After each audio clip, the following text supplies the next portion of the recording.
শবে কদরে কি আসলে ভাগ্য পরিবর্তন হয়? ভাগ্য পরিবর্তন করতে কি কি আমল করা দরকার? ভাইরা আমার, লাইলাতুল কদরে মানুষের ভাগ্য লিপিবদ্ধ হয়। ভাগ্য লিপিবদ্ধ হওয়ার 4-5টা স্তর আছে, 4-5টা লেভেল আছে। বিভিন্ন লেভেলে লেভেলে মানুষের ভাগ্য নির্ধারণ হয়। মানুষের সৃষ্টির হাজার বছর আগে, 50,000 বছর আগে আল্লাহ তাআলা মানুষের তাকদীর লিখেছেন। আবার মাতৃগর্ভে থাকাকালীন সময় আরেকটা লেয়ারে লেখা হয়। এরপরে প্রত্যেক বছর লাইলাতুল কদরে আবার সেই চূড়ান্ত যেটা লেখা আছে এজমালি, ওইটা নিয়ে বিস্তারিত লেখা হয় প্রতি বছর লাইলাতুল কদরে। কোরআন কারীমে সূরা দুখানে আল্লাহ বলেছেন, ইন্না আনজালনাহু ফী লাইলাতিন মুবারাকাহ ইন্না কুন্না মুনজিরিন ফীহা ইউফরাকু কুল্লু আমরিন হাকীম। আল্লাহ বলেছেন, আমি এই কোরআনকে নাজিল করেছি বরকতময় রাতে। কোরআন কোন রাতে নাজিল হয়েছে? শবে বরাতে না শবে কদরে? শবে কদরে। সেই রাতে আল্লাহ বলছেন ফীহা, অর্থাৎ সেই বরকতময় রাতেই ইউফরাকু কুল্লু আমরিন হাকীম, সব গুরুত্বপূর্ণ বিষয়গুলোকে আল্লাহ তাআলা ধার্য করেন। এখান থেকে বোঝা যায় লাইলাতুল কদরে সব মানুষের ভাগ্য নির্ধারণ। এখন কত ভাগ্যের জন্য ভালো নির্ধারণ হয়, তার জন্য কি করার আছে? সবচেয়ে বড় করা হলো ঈমান এবং তাকওয়া অবলম্বন করা। আল্লাহ বলেছেন যে ওয়ালাউ আন্না আহলাল কুরআ আমানু ওয়াত্তাকাউ লাফাতাহনা আলাইহিম বারাকাতিম মিনাস সামা। কোন জনপদের মানুষ ঈমান আর তাকওয়া আনলে আল্লাহ তাআলা বলছেন আসমান থেকে বরকতের সব দুয়ারগুলো উন্মোচন করে দিবেন। আপনার ভাগ্যে ভালো কিছু লেখা হোক, চাইলে আপনাকে ঈমান আমলের চর্চায় এগিয়ে যেতে হবে। আমাদের দেশে মানুষ সব রাতে মসজিদে ভিড় করে, সারা বছর নামাজ কালামের খোঁজ খবর নাই, সব রাতে মসজিদে এসে ভিড় করছে। কেন? ভাগ্যে যেন ভালো কিছু লেখা হয়। একজন চেয়ারম্যান সরকারের কাছ থেকে রিলিফ পাইছে বা জনগণকে বন্টন করার জন্য জিনিসপত্র পাইছে। তো চেয়ারম্যান সাহেবের পাতি যে সমস্ত নেতা আছে বা চেলা চামচা আছে, সহযোগী আছে, এরা ভাগ নিতে আসছে। এক চামচা নির্বাচনের আগেও ছিল না, পরেও ছিল না, ভোটের সময়ও ছিল না, পরেও ছিল না, কোনো কিছুতে নাই। এখন যখন সরকারি চাইলে এসে হাজির হয়ে গেছে, গমা এসে হাজির হয়ে গেছে, সে এসে ভাগ নিতে হাজির হয়ে গেছে। কি বলেন, এ পাবে ভাগে? আর যে সবসময় ছিল, ও যদি এই দিন হাজির নাও হইতে পারে, তারপর চেয়ারম্যান সাহেব তার জন্য ঠিকই রেখে দিবে যে তুমি এগুলো বন্টন করো তোমার এলাকাতে। তো একইভাবে আল্লাহ রাব্বুল আলামিনের আনুগত্য যদি আমরা সবসময় করি, ইনশাআল্লাহ আল্লাহ আমাদের নসিবে ভালো কিছু দিবেন।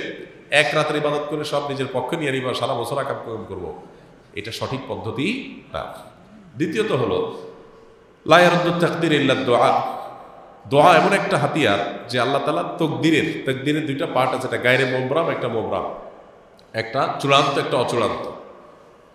অচূড়ান্ত তো আমাদের দৃষ্টিতে, আল্লাহ দৃষ্টিতে সেটাও চূড়ান্ত। আল্লাহ জানেন যে আমরা সেটাকেও দোয়া করে পরিবর্তন করাই নেব। তো দোয়ার মাধ্যমে ওই তাকদির পর্যন্ত আল্লাহ পরিবর্তন করেন। এই জন্য বিশেষ করে আল্লাহ দোয়া করতে হবে, লাইলাতুল কদর হোক অন্য সময়, ইনশাআল্লাহ আল্লাহ তাআলা ভাগ্যে ভালো কিছু দান করবেন। রমজানের শেষ 10 দিনের গুরুত্বপূর্ণ আমলগুলো কি কি? রমজানের শেষ 10 দিনের সবচেয়ে বড়, সবচেয়ে প্রধান, অন্যতম আমল হলো ইতিকাফ করা। আমার যদি আল্লাহ তাআলা তৌফিক দিতেন একজন একজন করে রোজাদারের হাতে পায়ে ধরা বা অনুনয় করে বোঝানো, তো আমি একজন একজন করে বোঝানোর চেষ্টা করতাম। রমজানে আপনি অন্য কিছু করতে পারেন না পারেন, রমজানে ফরজ রোজাগুলো রাখেন, গুনাহ থেকে বেঁচে থাকেন, আর শেষ দশকে ইতিকাফ করেন। বাস আপনার রমজান সার্থক হওয়ার জন্য যথেষ্ট হবে ইনশাআল্লাহ। নবী করিম সাল্লাল্লাহু আলাইহি সাল্লাম রমজানের রোজা দ্বিতীয় হিজরিতে ফরজ হওয়ার পর 10ম হিজরিতে তিনি মারা গেছেন। এই কয়েক বছরের মধ্যে, 8-9 বছরের মধ্যে একটা বছরও তিনি ইতিকাফ ছাড়েন নাই। রমজান আসছে আর তিনি ইতিকাফ করেন নাই, এটা কোনোদিন হয় নাই। যে আমল নবীজি সাল্লাল্লাহু আলাইহি সাল্লাম জীবনে কখনো ছাড়েন নাই, আমরা বেশিরভাগ মানুষ এখানে আছি যারা জীবনে সেটা একবারও করি নাই। এর চেয়ে বড় দুর্ভাগ্য কি হতে পারে বলেন? আপনি যদি রমজানের স্বাদ পেতে চান, শেষ 10 দিন মসজিদে বসে যান ইতিকাফে, আপনি স্বাদ দেখতে পাবেন। আমাদের হাজার ব্যস্ততার কারণে আমরা আসলে চাইলেও সব ইবাদত করে উঠতে পারি না। 10টা দিন মসজিদে আবদ্ধ হয়ে যান, অভূতপূর্ব এক আনন্দ পাবেন। এই জন্য ভাই, রমজানের শেষ 10 দিনের সবচেয়ে বড় আমল হলো ইতিকাফ করা। দ্বিতীয়ত, শেষ 10 দিনের অন্যতম আমল হলো বেশি বেশি ইবাদতবন্দি করা। নবী সাল্লাল্লাহু আলাইহি ওয়াসাল্লাম সম্পর্কে হাদিসে আসছে, কানা ইয়াজতাহিদু ফীহি মা লা ইয়াজতাহিদু ফী গায়রি। নবীজি শেষ 10 দিন যেরকম ইবাদত করতেন, এত কষ্ট করে ইবাদত অন্য কোনো সময় তিনি করতেন না। এই জন্য শেষ দশকে সবচেয়ে বেশি ইবাদত করা দরকার। আমরা তো মার্কেটে যে সময় নষ্ট করে ফেলি, শেষ দশক সারা রাত জেগে ইবাদত করা দরকার। কানা ইদা দাখালাল আশর আহিয়া লাইলাহ ওয়া আইকাযা আহলাহ ওয়া শাদ্দা বিইজারাহ। নবীজি শেষ দশক শুরু হলে কোমর বেঁধে দিতেন, ফ্যামিলিকে, পরিবারের লোকদেরকে ডাকে তুলতেন এবং সারা রাত জেগে থাকতেন। এই জন্য ভাই, শেষ দশক যেন কোনোভাবে না ছুটে, আল্লাহ আমাদের তৌফিক দান করুন। আমি বাংলাদেশে পুলিশে চাকরি করি, কনস্টেবল নারায়ণগঞ্জ শিল্প পুলিশে আমার পোস্টিং হওয়ায় বিভিন্ন শিল্প কারখানায় আমার ডিউটি হয়। শ্রমিক ও মালিক পক্ষের মাঝে ঝামেলা হলে বা কোনো আন্দোলন হলে আমরা যাই। রাষ্ট্রের সম্পদ হিসেবে কারখানা রক্ষা করা আমাদের দায়িত্ব। আবার শ্রমিকদের দাবি থাকলে বা বেতন বকেয়া থাকলে মালিক পক্ষের সাথে কথা বলে শ্রমিকদের বেতন পরিশোধ, তাদেরকে আইনি বল প্রয়োগ ইত্যাদি করি। এক্ষেত্রে 4-5 দিন একটা ফ্যাক্টরিতে আমাদের ডিউটি করতে হয়। এই ডিউটি চলাকালীন সময় মালিক পক্ষ প্রতিদিন আমাদেরকে টাকা দেয় এবং খাবারও দেয়। এই ব্যাপারে আমরা কনস্টেবলরা তাদের সাথে কোনো চুক্তি বা টাকার দাবি করি না, কিন্তু আমাদের ঊর্ধ্বতনরা তাদের সাথে কথা বলে, তাই সন্দেহ হয় হালাল হারাম নিয়ে, এই জন্য টাকাটা গ্রহণ করি না। অনেকে বলে হালাল হবে, আবার কেউ কেউ বলে হারাম হবে। তবে তারা খাবারের ব্যবস্থা করে, আমাদের মেসের খাবার বন্ধ থাকে, তাই বাধ্য হয়েই খাবার খেতে হয় তাদের এখান থেকেই। টাকা এবং খাবারের বিষয়ে আপনার মতামত জানতে চাই। প্রশ্ন বড় হওয়ার জন্য দুঃখিত। মাশাআল্লাহ, এইরকম পুলিশ সদস্য আমাদের দেশে আছে, আলহামদুলিল্লাহ। আল্লাহ তাআলা আমাদের সবাইকে এরকম ঈমানি এবং তাকওয়ার চেতনায় উজ্জীবিত হওয়ার তৌফিক দান করুন। দেখুন, ডিউটি চলাকালীন সময়ে আপনি যাদের ডিউটি করতে গেছেন তাদের কাছ থেকে বিনিময় গ্রহণ করা আপনার জন্য জায়েজ হবে না। যদি বলেন যে আমি কোনো চুক্তি করি নাই, তারা খুশি মনে দিছে, তো এখন বর্তমান যুগে হারামের অপর নাম হলো খুশি মনে দেওয়া। এটা বলতে পারেন হারামের একটা নতুন নাম বাইরে হয়েছে, জিনিস একই, নাম হয়েছে কি? খুশি মনে দিছে। ধরেন যৌতুক আজকাল জোর জবরদস্তি তো দূরের কথা, চাওয়াও লাগে না। মেয়ের বাপ কি দেয়? খুশি মনে দেয়। আবার ঘুষখোর অফিসারদের কাছে ক্লায়েন্টরা যে নিজে থেকে সাইরা বলে, ভাই আমি খুশি মনে দিচ্ছি, নাম চেঞ্জ হয়েছে, জিনিস একই। তো এখন আপনি কোনো ফ্যাক্টরিতে ডিউটি করছেন, আপনার কাজ শ্রমিক এবং মালিকের মধ্যকার বিরোধ মিটানো। আপনি সেখানে পাহারাদারি করছেন 4 দিন 5 দিন। এই সময়টাতে এই 4-5 দিনের বেতন কি সরকার আপনাকে দিবে না দিবে না? তো সরকার বেতন দিল, এখান থেকে আবার আপনি নিলেন, এটার নাম ঘুষ। উপরি সরকার থেকে বেতন নিচ্ছেন, আবার ক্লায়েন্টের থেকেও টাকা নিচ্ছেন, এটার নামই কি? ঘুষ। এখন এটা খুশি মনে দেখ, বেজার মনে দেখ, চুক্তি করে নেন, চুক্তি ছাড়া নেন, একই কথা। রাসূল আকরাম সাল্লাল্লাহু আলাইহি ওয়াসাল্লামের কাছে এক ব্যক্তি আসলেন, তিনি তাকে যাকাতের কালেক্টর হিসেবে নিয়োগ দিলেন, বুখারীর হাদিস।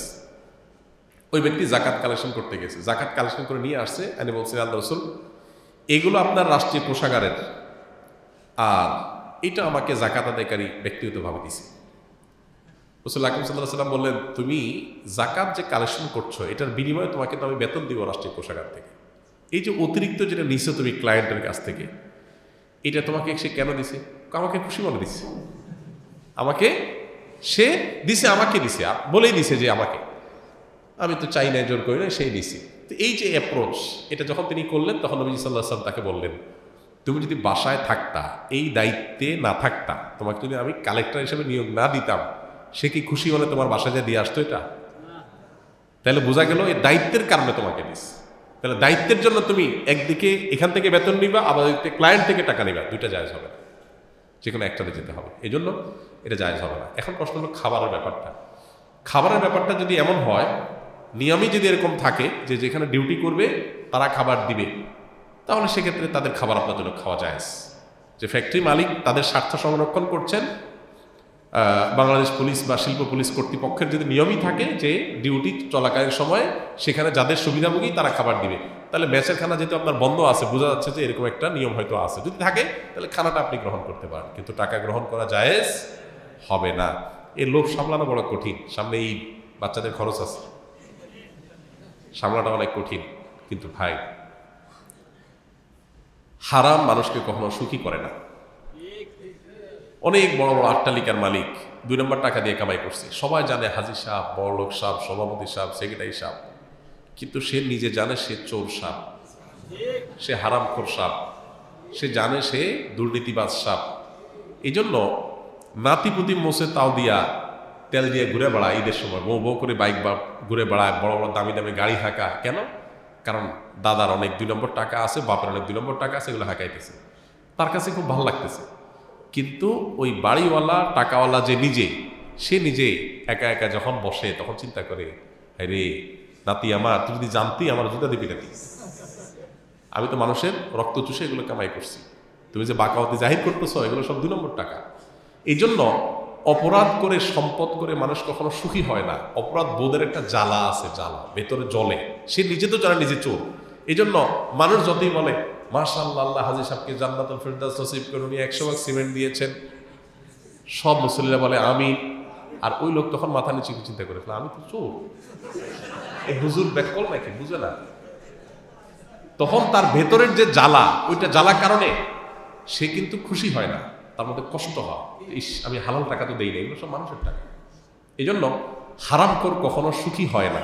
ঈদে 5 ব্যাগ 2 হাত ভরে আপনি বাজার করে নিয়ে আসছেন ঈদে ঘুষের টাকা দিয়ে, কিন্তু আপনি জানেন এগুলো সব চোরের টাকা। ছেলে মেয়ে খুশি হবে, কষ্ট পাবেন আপনি দুনিয়াতেও আর জাহান্নামেও, 2 জায়গায় শাস্তি আপনার। তো এর চাইতে বড় ব্যাককল, এর চাইতে বড় নির্বোধ পৃথিবীতে কে আছে যে ভোগ করবে যারা তাদের দায় নাই, অথবা তারা মনোবেদনায় ভুগছে না, আর যাদের জন্য আপনি করতেছেন আপনি মনোবেদনায় ভুগতেছেন। ব্যাপারটা এরকম, যার জন্য চুরি করলেন তার কাছেই আপনি চোর।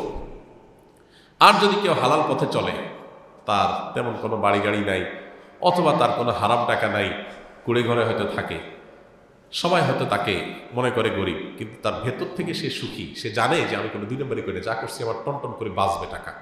এই জন্য নবীজি বলেছেন লাইসাল গিনা বিকাসরাতিল আরদ ওয়ালাকিন্নাল গিনা গিনান নাফস। অনেক সম্পদের মালিক হলে সেটাকে ধনী হওয়া বলে না। ধনী হওয়া কাকে বলে? নবীজি বলেছেন যে ব্যক্তির মনের দিক থেকে সে সচ্ছল, অর্থাৎ তার ভেতরে পরিষ্কার, সে জানে কোনো ভেজাল নাই, এই লোকটা হলো আসলে ধনী, তার মনে কোনো অভাব নাই, কষ্ট নাই, সে সুখী।